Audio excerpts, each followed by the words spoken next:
Okay, we just took off this bolt. It's a 13mm bolt. I got that over here, and it's a pretty long one. This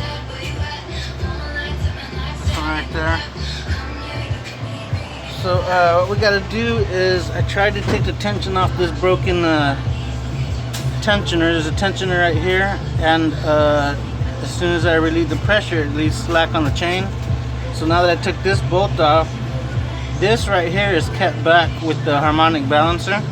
So now we're trying to creep this gear forward and this one forward so that the chain comes off completely, and then we'll have it off. Then we'll work on the next thing to get off.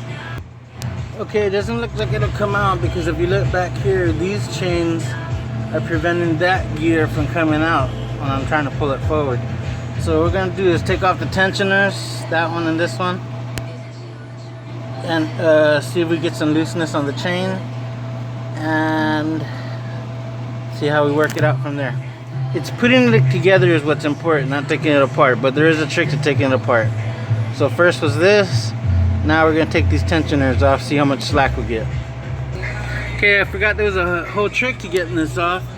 When this piece gets on, these chains are held down by rubber bands so they don't jump time. And then once you snake them up here, then you put the cam on it. So we're doing that in reverse. I have to bust these cam bolts loose, because the gears are going to get changed anyways. So these cam bolts are coming loose, and once the chains are loose, the chains are going to come out with the counterbalance shaft gear. So let's go ahead and do all that so we get it out the way. Okay, we got that off. That whole inner gear, the chains, all three chains came off together.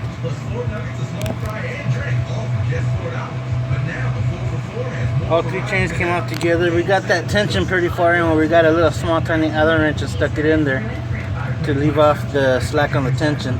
Next we're going to pull this lower tensioner off.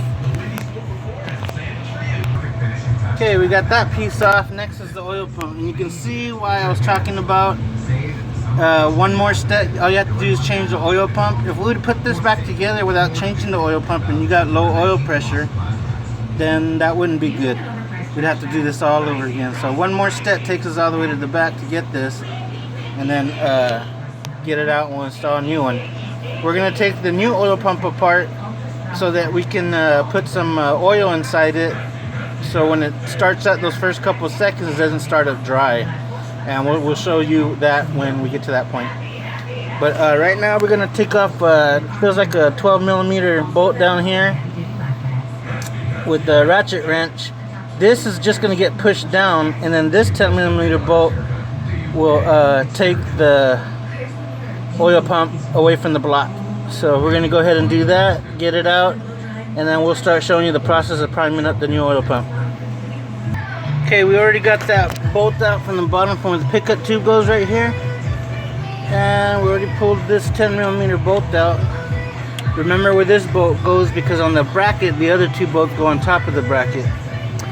And let me see, we're gonna turn the oil pump a little bit so it opens up a gap here. We're gonna stick a flat screwdriver and be very, very careful.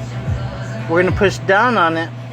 Further down into the block, it's bolted to one of the main journals, so it's not gonna drop into the oil pan. We're just gonna push down on it. You'll see an O-ring on it. Once it clears it, then we'll be able to pull that oil pump forward without having to pull the pan off.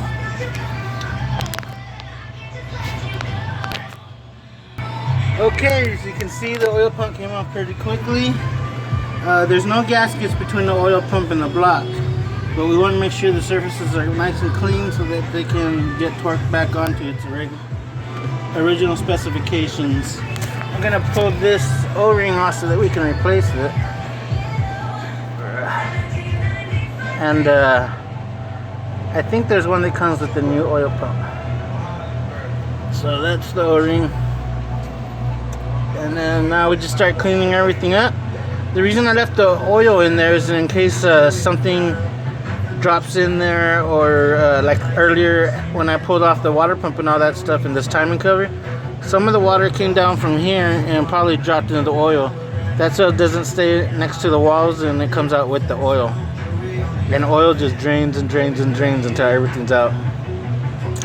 Okay, so now it's time to do our gasket surfaces and redo our gaskets.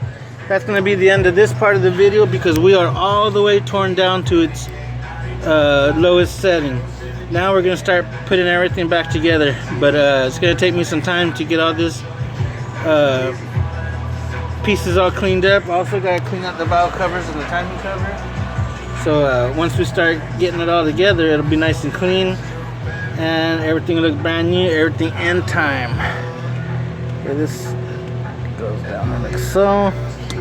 And then on the next video I'll show you where all the timing marks go and how it's all set up. Easy tricks on getting those chains in there without having to get all tangled up with, because there's 3 timing chains. So we'll come to that point. I've already did one of these 3.7s. I did it in a Jeep Liberty, so you might want to check out that video. And we have all our parts, so now we just start getting everything cleaned up and go from there. All right, it's the end of part 2.